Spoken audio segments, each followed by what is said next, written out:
ನಮಸ್ಕಾರ ಸ್ನೇಹಿತರೆ. ಭಾರತದ ಗ್ರಾಮೀಣ ಆರ್ಥಿಕತೆಯ ಇತಿಹಾಸದಲ್ಲೇ ಅತ್ಯಂತ ದೊಡ್ಡ ಬದಲಾವಣೆಯಾಗಿದೆ. 20 ವರ್ಷಗಳ ಇತಿಹಾಸವಿದ್ದ ನರೇಗಾ ಯೋಜನೆಯನ್ನು ಜುಲೈ 1, 2026ರಿಂದ ಸಂಪೂರ್ಣವಾಗಿ ರದ್ದುಗೊಳಿಸಿದ್ದಾರೆ. ಅದರ ಜಾಗದಲ್ಲಿ ಹೊಸ ವಿಬಿ-ರಾಮ್ಜಿ ಕಾಯ್ದೆಯನ್ನು ಜಾರಿಗೆ ತರಲಾಗಿದೆ. ಇವತ್ತಿನ ಕ್ಲಾಸ್ನಲ್ಲಿ ಸಂಪೂರ್ಣವಾಗಿ ವಿಶ್ಲೇಷಣೆ ಮಾಡೋಣ ಬನ್ನಿ. ವಿಕಸಿತ್ ಭಾರತ್ ಯೋಜನೆಯ ಅಂದರೆ ವಿಬಿ-ರಾಮ್ಜಿಯ ಸಂಪೂರ್ಣ ವಿವರಣೆಯನ್ನು ಇವತ್ತಿನ ಕ್ಲಾಸ್ನಲ್ಲಿ ತಿಳಿಯೋಣ. ವಿಬಿ-ರಾಮ್ಜಿಯ ಫುಲ್ ಫಾರ್ಮ್ ಅಂದರೆ ಪೂರ್ಣ ಹೆಸರು ಏನಿದೆ ಅಂದರೆ Viksit Bharat guarantee for Rozgar and Ajeevika mission Gramin ಕಾಯ್ದೆ. 2025 ಡಿಸೆಂಬರಲ್ಲಿ ಈ ಕಾಯ್ದೆಯನ್ನು ಮಂಡಿಸಲಾಗಿತ್ತು. ಅದನ್ನು ಮುಂದೆ ನೋಡೋಣ, ಹೇಗೆ ಯಾರು ಮಂಡನೆ ಮಾಡಿದರು, ಯಾವಾಗ ಮಂಡನೆ ಮಾಡಿದರು ಎನ್ನುವುದು ಮುಂದೆ ಪ್ರಶ್ನೆಗಳಲ್ಲಿ ತಿಳಿಸ್ತೀನಿ. ಜುಲೈ 1, 2026ರಿಂದ ಈ ಕಾಯ್ದೆಯು ಜಾರಿಗೆ ಬಂದಿದೆ. ಈ ಕಾಯ್ದೆಯ ಧ್ಯೇಯವಾಕ್ಯ ಏನಾಗಿದೆ ಅಂದರೆ ರೋಜ್ಗಾರ್ ಬಿ ಸಮಾನ್ ಬಿ. ಈ ಯೋಜನೆಯ ಧ್ಯೇಯವಾಕ್ಯ ಏನಾಗಿದೆ ಅಂದರೆ ರೋಜ್ಗಾರ್ ಬಿ ಸಮಾನ್ ಬಿ. ಮತ್ತು ಈ ಯೋಜನೆಯು ಕೇವಲ ಉದ್ಯೋಗ ನೀಡುವುದ ಉದ್ದೇಶಕ್ಕಾಗಿಯಲ್ಲ. ಈ ಯೋಜನೆಯು ಕೇವಲ ಉದ್ಯೋಗ ನೀಡುವುದಕ್ಕೆ ಯೋಜನೆ ಇಲ್ಲ. 4 ಪ್ರಮುಖ ಕ್ಷೇತ್ರಗಳಲ್ಲಿ ಅಂದರೆ ಮುಖ್ಯ ಕ್ಷೇತ್ರಗಳಲ್ಲಿ ಕೆಲಸ ಮಾಡೋದಕ್ಕೆ, ಆಸ್ತಿಗಳನ್ನು ಸೃಜಿಸಲು ಆದ್ಯತೆ ನೀಡುವುದಕ್ಕೆ ಈ ಯೋಜನೆಯು ಬದ್ಧತೆಯಾಗಿ ನೀಡುತ್ತದೆ. ಈ ಯೋಜನೆಯಲ್ಲಿ ಪ್ರಮುಖ 4 ಮುಖ್ಯ ಕ್ಷೇತ್ರಗಳನ್ನು ಅಳವಡಿಸಿಕೊಂಡಿದ್ದಾರೆ. ಅವು ಯಾವುವು ಅಂದರೆ ಮೊದಲನೇದಾಗಿ ಜಲಭದ್ರತೆ. ಈಗ ಜಲಭದ್ರತೆಯಲ್ಲಿ ಕೃಷಿ ಹೊಂಡ, ಕೆರೆಗಳನ್ನು ಪುನಶ್ಚೇತನ ಮಾಡುವುದು ಮತ್ತು ಇನ್ನೂ ಹಲವಾರು ಕೆಲಸಗಳನ್ನು ತೊಡಗಿಸಿಕೊಂಡಿದ್ದಾರೆ. ಒಟ್ಟು 107 ಕಾಮಗಾರಿಗಳಿವೆ ಜಲಭದ್ರತೆಗಳಿಗೆ. ಎಷ್ಟು ಜಲಭದ್ರತೆಯಲ್ಲಿ ಕೃಷಿ ಹೊಂಡ, ಕೆರೆಗಳ ಪುನಶ್ಚೇತನವನ್ನು ಅಳವಡಿಸಿಕೊಂಡಿದ್ದಾರೆ. ಮತ್ತು ಎರಡನೇದಾಗಿ ಗ್ರಾಮೀಣ ಮೂಲ ಸೌಕರ್ಯ. ಎರಡನೇ ಕಾರ್ಯ ಯಾವುದು? ಗ್ರಾಮೀಣ ಮೂಲ ಸೌಕರ್ಯ. ಗ್ರಾಮೀಣ ಮೂಲ ಸೌಕರ್ಯದಲ್ಲಿ ಅಂಗನವಾಡಿ ಮತ್ತು ಗ್ರಾಮೀಣ ರಸ್ತೆಗಳನ್ನು ಅಳವಡಿಸಿಕೊಡಲಾಗಿದೆ. ಮತ್ತು ಮೂರನೇ ಬದ್ಧತೆಯನ್ನು ಯಾವುದನ್ನು ಅಳವಡಿಸಿಕೊಂಡಿದ್ದಾರೆ ಅಂದರೆ ಜೀವನೋಪಾಯ ಮೂಲ ಸೌಕರ್ಯ. ಇದರಲ್ಲಿ ಕೃಷಿ ಸಂಸ್ಕರಣಾ ಘಟಕಗಳು ಮತ್ತು ಹವಾಮಾನ ವೈಪರೀತ್ಯ ತಡೆ. 4ನೇದು ಯಾವುದು? ಹವಾಮಾನ ವೈಪರೀತ್ಯ ತಡೆ. ಇದರಾಗ ಪ್ರವಾಹ ನಿಯಂತ್ರಣ, ಒಡ್ಡುಗಳು ನಿರ್ಮಾಣ ಮಾಡೋದು, ಅರಣ್ಯ ಕಿಚ್ಚು ನಿರ್ವಹಣೆ ಮಾಡುವುದು. ಈ ಹವಾಮಾನ ವೈಪರೀತ್ಯ ತಡೆಯಲ್ಲಿ ಅವರು ಅಳವಡಿಸಿಕೊಂಡಿದ್ದಾರೆ. ಇದರಲ್ಲಿ ಯಾವ ಯೋಜನೆಯಲ್ಲಿ? ವಿಬಿ-ರಾಮ್ಜಿ ಯೋಜನೆಯಲ್ಲಿ. ಇದು ನಮಗೆ ಉಪಯೋಗವಾಗುವಂಥ ಲಕ್ಷಣಗಳು ಯಾವುವಪ್ಪ ಅಂದರೆ ಗ್ರಾಮೀಣ ಆದಾಯದಲ್ಲಿ ಎಷ್ಟು % ಹೆಚ್ಚಳ ಆಗುತ್ತಂತೆ? 25%. ಇಲ್ಲಿ ಯಾವುದು ಬರುತ್ತದೆ ಅಂದರೆ ಡಿಜಿಟಲ್ ಪಾರದರ್ಶಕತೆ ಅಂದರೆ AI, GPS ಟ್ಯಾಗಿಂಗ್ ಮುಖಾಂತರ ಈ ಕೆಲಸ ನಡೆಯುತ್ತದೆ. ವಿಬಿ-ರಾಮ್ಜಿಯ ಯೋಜನೆ ಕಾರ್ಯವನ್ನು ನಡೆಸುತ್ತಾರೆ. ರೈತರಿಗೆ, ಕೃಷಿಕರಿಗೆ ಕೊರತೆಯಾಗದಂತೆ ಸುಮಾರು 60 ದಿನಗಳ ಕೃಷಿ ವಿರಾಮವನ್ನು ನೀಡಲಾಗಿದೆ. ಏಕೆ ಎಂದರೆ ಮುಂದಿನ ಪ್ರಶ್ನೆಯಲ್ಲಿ ನಾನು ನಿಮಗೆ ವಿಸ್ತಾರವಾಗಿ ತಿಳಿಸುತ್ತೇನೆ. ಸವಾಲುಗಳು: ಬಿಹಾರ್ ಮತ್ತು ಜಾರ್ಖಂಡ್, ಮಧ್ಯಪ್ರದೇಶಗಳಂಥ ರಾಜ್ಯಗಳಿಗೆ ಹೆಚ್ಚಿನ ಹಣಕಾಸು ನೆರವನ್ನು ನೀಡಿದ್ದಾರೆ ಮತ್ತು ಅದರ ಹೊಣೆಯು ನಮ್ಮ ದಕ್ಷಿಣ ಭಾಗದ ರಾಜ್ಯಗಳಿಗೆ ಬೀಳುತ್ತದೆ. ಓಕೆ. ಈ ವಿಬಿ-ರಾಮ್ಜಿ ಯೋಜನೆಯ ಬರುವುದಕ್ಕಿಂತ ಮೊದಲೇ ಅಂದರೆ ಇದರ ರೀಪ್ಲೇಸ್ ಆಗಿದ್ದ ನರೇಗಾ ಯೋಜನೆಯ ವಿಬಿ-ರಾಮ್ಜಿಯಾಗಿ ಬಂದಿದೆ, ಜಾರಿಗೆ ತಂದಿದ್ದಾರೆ. ಅದರ ವ್ಯತ್ಯಾಸಗಳನ್ನು ನೋಡೋಣ. ಮತ್ತು ನರೇಗಾ ಯೋಜನೆಗೆ ಮತ್ತು ವಿಬಿ-ರಾಮ್ಜಿ ಯೋಜನೆಗೆ ವ್ಯತ್ಯಾಸಗಳನ್ನು ನೋಡೋಣ. ಇದು ನರೇಗಾ ಯೋಜನೆಯನ್ನು 2005 ಆ್ಯಕ್ಟ್ ಎಂದು ಕರೆಯುತ್ತಾರೆ. ಇದರ ಫ್ಯೂಚರ್ ವೈಶಿಷ್ಟ್ಯತೆಗಳನ್ನು ನೋಡೋಣ. ನರೇಗಾದಲ್ಲಿ ಉದ್ಯೋಗ ದಿನಗಳು ಎಷ್ಟು ದಿನಗಳಿದ್ದವು? ಎಷ್ಟಿದ್ದು 100 ದಿನಗಳು.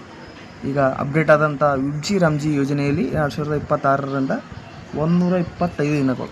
ಎಷ್ಟು ದಿನಗಳು? 125 ದಿನಗಳು. ಮೊದಲು ಎಷ್ಟಿದ್ದು? 100 ದಿನಗಳು. ಇದರಲ್ಲಿ MG ನರೇಗಾ ಯೋಜನೆಯಲ್ಲಿ.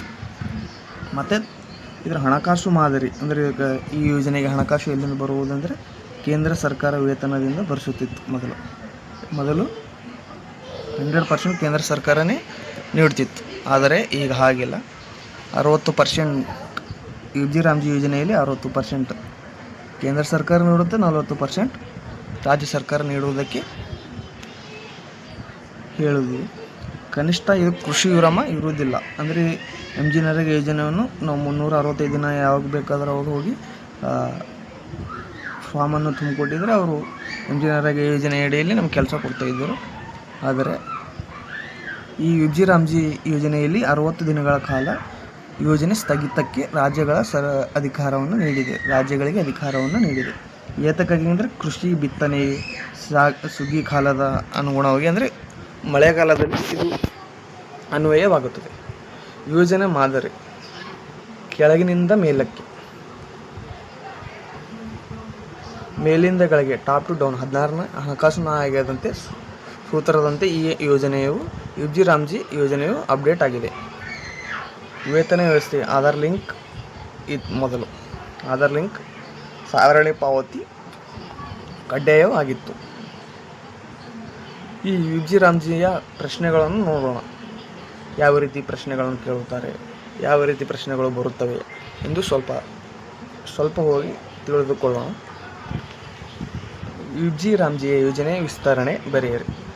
ವಿಬ್ಜಿ ರಾಮ್ಜಿಯ ಯೋಜನೆ ವಿಸ್ತರಣೆ ಬರೆಯಿರಿ ಅಂದಾಗ option C Viksit Bharat rural development guarantee mission, Viksit Gram ಉತ್ಪಾದನಾ ಮತ್ತು ಜೀವನೋಪಾಯ ಯಂತ್ರ, ಸ್ಥಳ ಉದ್ಯೋಗ ಮತ್ತು ಜೀವನೋಪಾಯ ಯಂತ್ರಕ್ಕಾಗಿ ಭಾರತ ಗ್ಯಾರಂಟಿ. ಮೇಲಿನ ಎಲ್ಲವೂ ಮತ್ತು ಎ ಮತ್ತು ಬಿ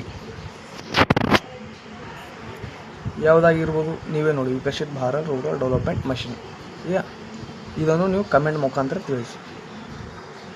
ಯಾವ ಯೋಜನೆ ಬದಲಾಗಿ ಈ ಯೋಜನೆಯನ್ನು ಜಾರಿಗೆ ತಂದಿದ್ದಾರೆ? ಯಾವ ಯೋಜನೆ ಬದಲಾಗಿ ಈ ಯೋಜನೆಯನ್ನು ಜಾರಿಗೆ ತಂದಿದ್ದಾರೆ? ಯಾವುದು? ವಿಬ್ಜಿ ರಾಮ್ಜಿ ಯೋಜನೆಯನ್ನು ಯಾವ ಯೋಜನೆ ಬದಲಾಗಿ ತಂದಿದ್ದಾರೆ? ಆಪ್ಷನ್ ಎ ಪ್ರಧಾನಮಂತ್ರಿ ಆವಾಸ್ ಯೋಜನೆ, ಆಪ್ಷನ್ ಬಿ ದೀನ್ ದಯಾಳ್ ಉಪಾಧ್ಯಾಯ ಯೋಜನೆ, ಆಪ್ಷನ್ ಸಿ ಪ್ರಧಾನಮಂತ್ರಿ ರೋಜ್ಗಾರ್ ಯೋಜನೆ, ಆಪ್ಷನ್ ಡಿ ಮಹಾತ್ಮ ಗಾಂಧಿ ರಾಷ್ಟ್ರೀಯ ಗ್ರಾಮೀಣ ಉದ್ಯೋಗ ಖಾತ್ರಿ ಯೋಜನೆ. ಸರಿಯಾದ ಉತ್ತರ ಯಾವುದ್ರಿ?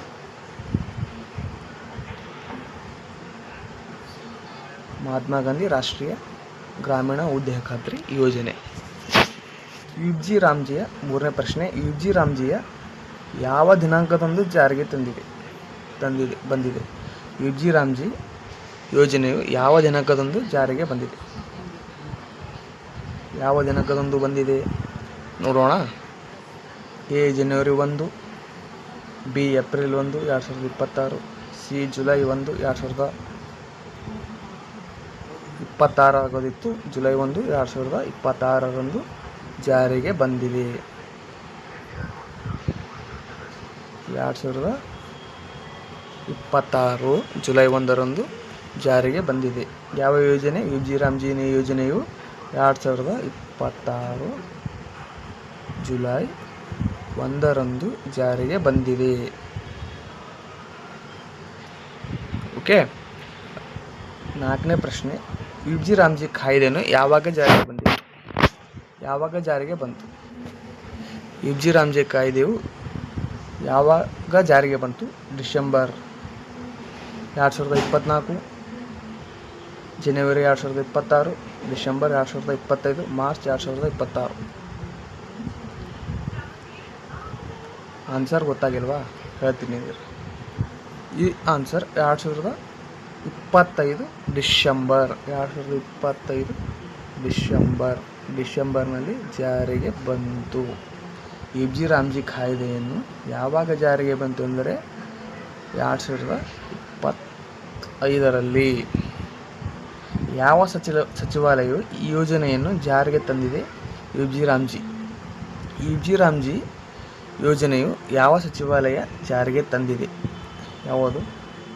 ಆಪ್ಷನ್ ಎ ಕೃಷಿ ಸಚಿವಾಲಯ, ಗ್ರಾಮೀಣ ಪಂಚಾಯತ್ ಸಚಿವಾಲಯ, ಗ್ರಾಮೀಣಾಭಿವೃದ್ಧಿ ಸಚಿವಾಲಯ, ಕೌಶಲಾಭಿವೃದ್ಧಿ ಸಚಿವಾಲಯ. ಆಪ್ಷನ್ ಸರಿಯಾದ ಉತ್ತರ ಯಾವುದಾಗಿರುತ್ತದೆ ಅಂದರೆ ಸಿ, ಗ್ರಾಮೀಣ ಅಭಿವೃದ್ಧಿ ಸಚಿವಾಲಯ. ವಿಬ್ಜಿ ರಾಮ್ಜಿಯ ಯೋಜನೆಯು ಎಷ್ಟು ದಿನ ಕೂಲಿ ಕೆಲಸವಾಗಿ ನಿಗದಿಪಡಿಸಲಾಗಿದೆ? ಆಪ್ಷನ್ ಎ 100 ದಿನ, 325 ದಿನ ಮತ್ತು 125 ದಿನ ಮತ್ತು ಆಪ್ಷನ್ ಡಿ 150 ದಿನ. ಸರಿಯಾದ ಉತ್ತರ ಯಾವುದೆಂದರೆ 125 ದಿನ. ಮೊದಲು ಎಷ್ಟು ದಿನ ಇತ್ತು ಎಂ ಜಿ ನರೇಗಾದಲ್ಲಿ? 100 ದಿನ. ಎಂ ಜಿ ನರೇಗಾ 2005ರ ಆ್ಯಕ್ಟ್ನಲ್ಲಿ 100 ದಿನ ಇತ್ತು. ಈಗ ವಿಜಿ ರಾಮ್ಜಿ ಯೋಜನೆಯಲ್ಲಿ 125 ದಿನ ಎಂದು ನಿಗದಿಪಡಿಸಲಾಗಿದೆ. ಪ್ರಶ್ನೆ 7. ವಿಬ್ಜಿ ರಾಮ್ಜಿ ಯೋಜನೆಯ ಮುಖ್ಯ ಗುರಿಯನ್ನು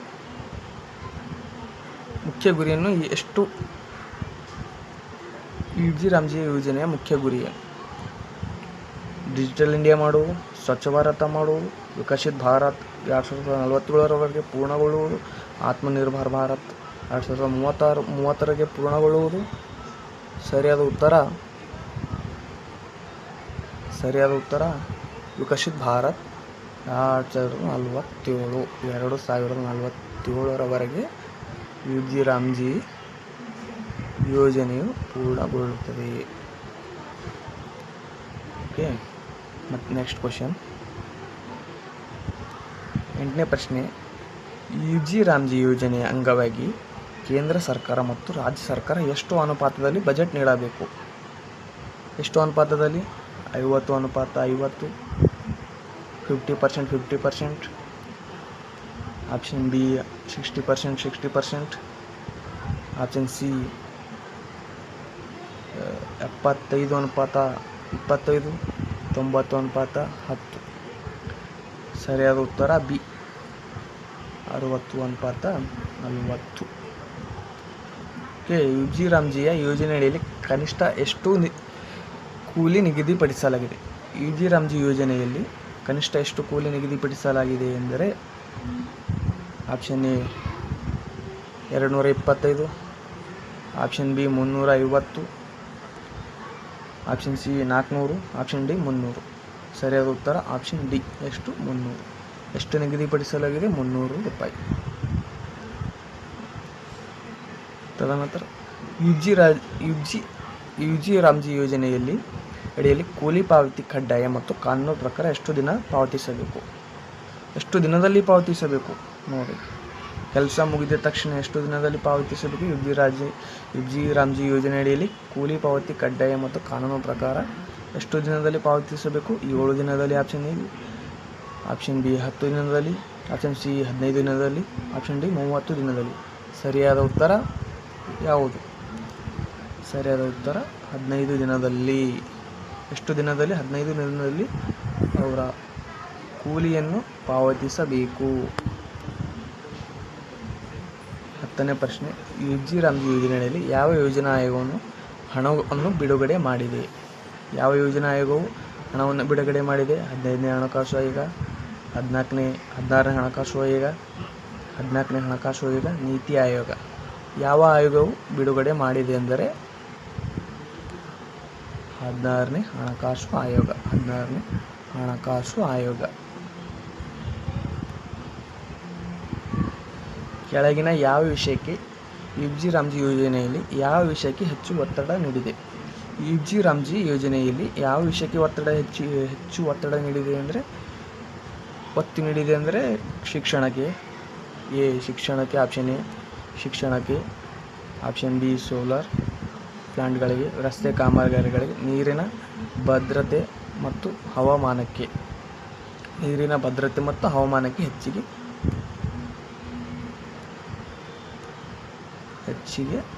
ಒತ್ತು ನೀಡಿದೆ.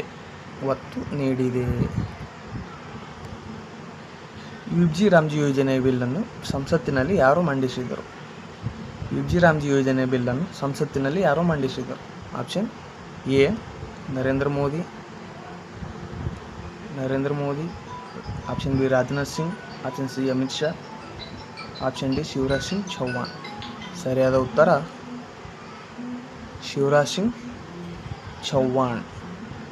UG ರಾಮ್ಜಿ ಯೋಜನೆಯ ಬಿಲ್ಲನ್ನು ಸಂಸತ್ತಿನಲ್ಲಿ ಯಾರು ಮಂಡಿಸಿದರು?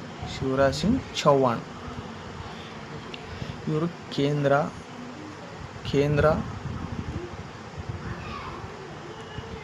ಕೇಂದ್ರ ಕೃಷಿ ಮತ್ತು ರೈತರ ಕಲ್ಯಾಣ ಸಚಿವರಾಗಿ ಮತ್ತು ಗ್ರಾಮೀಣ ಅಭಿವೃದ್ಧಿ ಸಚಿವರಾಗಿ ಸೇವೆ ಸಲ್ಲಿಸುತ್ತಿದ್ದಾರೆ.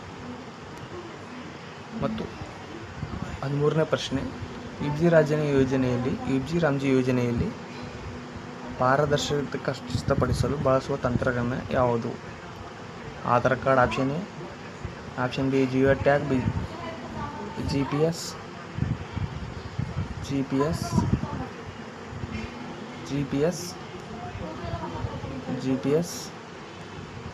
ಇಲ್ಲಿ ಸ್ವಲ್ಪ ಕರೆಕ್ಷನ್ ಮಾಡ್ಕೋಬೇಕು. ಇದು GPS, ಜಿಯೋ ಟ್ಯಾಗ್ ಮತ್ತು GPS ಮುಖಾಂತರ ಈ ಯೋಜನೆಯು ಖಚಿತಪಡಿಸಲು ಬಳಸುವ ತಂತ್ರಜ್ಞಾನ ಆಗಿದೆ.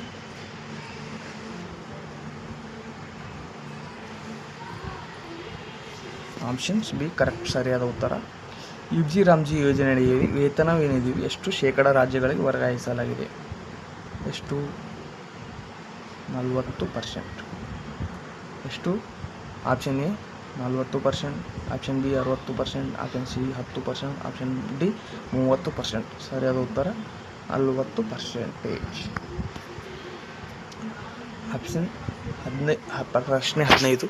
ಗ್ರಾಮೀಣ ಪ್ರದೇಶಗಳಲ್ಲಿ UG ರಾಮ್ಜಿಯ ಕಾಯ್ದೆ ಪ್ರಕಾರ 2025ರ ಪ್ರಾಥಮಿಕ ಉದ್ದೇಶವೆಂದರೆ ಹೈಟೆಕ್ ಕ್ಷೇತ್ರವನ್ನು ನಿರ್ಮಾಣ ಮಾಡುವುದು. Option A. ಆಪ್ಷನ್ ಬಿ ಕೇವಲ ಕೈಗಾರಿಕೆಗಳ ಸಂಖ್ಯೆ ಮತ್ತು ಕೇವಲ ನಗರ ವಲಸೆಯನ್ನು ನಿರ್ಮೂಲನೆ ಮಾಡುವುದು. ಆಪ್ಷನ್ ಸಿ ಜೀವನೋಪಾಯ ಮತ್ತು ಭದ್ರತೆ ಮತ್ತು ಉತ್ಪಾದಕ ಆಸ್ತಿಗಳ ಸೃಜನೆ ಮಾಡುವುದು. ಸರಿಯಾದ ಉತ್ತರ ಜೀವನ ಉಪಾಯ ಮತ್ತು ಭದ್ರತೆ ಉತ್ಪಾದಕ ಆಸ್ತಿಗಳ ಸೃಜನೆ ಮಾಡುವುದು. UG ರಾಮ್ಜಿ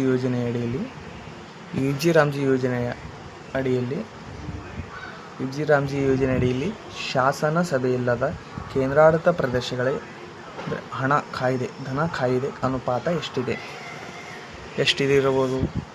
60:40, 90:10, 50:50. ಆಪ್ಷನ್ ಡಿ ಕೇಂದ್ರ ಸರ್ಕಾರ 100% ನೀಡುತ್ತದೆ. ಸರಿಯಾದ ಉತ್ತರ ಕೇಂದ್ರ ಸರ್ಕಾರ ನೀಡುತ್ತದೆ. ಯಾವುದಕ್ಕೆಂದರೆ ಶಾಸನ ಸಭೆ ಇಲ್ಲದ ಕೇಂದ್ರಾಡಳಿತ ಪ್ರದೇಶಗಳಿಗೆ ಕೇಂದ್ರ ಸರ್ಕಾರವೇ ಹಣವನ್ನು ನೀಡುತ್ತದೆ. 16ನೇ ಪ್ರಶ್ನೆ, 2026ರ ಜುಲೈನಲ್ಲಿ ಕೇಂದ್ರ ಕೃಷಿ ಸಚಿವ ಮತ್ತು ಶಿವರಾಜ್ ಸಿಂಗ್ ಅವರು ವಿಕಸಿತ್ ಭಾರತ್ ಗ್ರಾಮೀಣ ಯೋಜನೆಯನ್ನು ಎಲ್ಲಿಂದ ಆರಂಭಿಸಿದರು? Option A Hyderabad Telangana, option B Bhopal Madhya Pradesh, option C Varanasi Uttar Pradesh, option D ಮುಖವಾರಿಪಲ್ಲಿ Andhra Pradesh. ಸರಿಯಾದ ಉತ್ತರ ಮುಖವಾರಿಪಲ್ಲಿ ಆಂಧ್ರಪ್ರದೇಶ್. ಇನ್ನಷ್ಟು ಮಾಹಿತಿಗಾಗಿ ನೆಕ್ಸ್ಟ್ ಕ್ಲಾಸ್ನಲ್ಲಿ ನೋಡೋಣ. ಈ ಕ್ಲಾಸ್ ನಿಮಗೆ ಇಷ್ಟವಾಗಿದ್ದರೆ ಲೈಕ್ ಮಾಡಿ, ಶೇರ್ ಮಾಡಿ, ಸಬ್ಸ್ಕ್ರೈಬ್ ಮಾಡಿ ಮತ್ತು ಇಷ್ಟವಾದರೆ ಕಮೆಂಟ್ ಬಾಕ್ಸ್ನಲ್ಲಿ ನಾನು ಕೇಳಿರೋ ಪ್ರಶ್ನೆಗಳಿಗೆ ಉತ್ತರ ನೀಡಿ. ಧನ್ಯವಾದಗಳು.